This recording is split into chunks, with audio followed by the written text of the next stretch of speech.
तो भाई लोग हम लोग जंगल से बाहर निकल गए हैं। देखिए कितना वहाँ से रास्ता था, इतना लंबा रास्ता।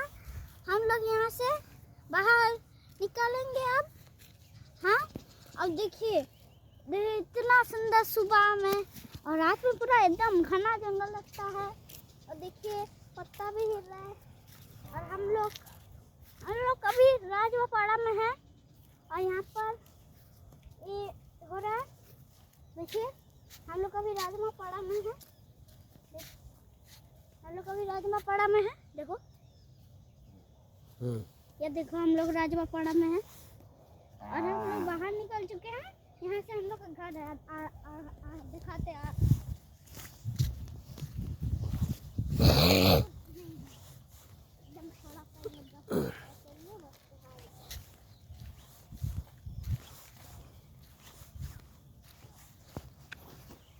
हम्म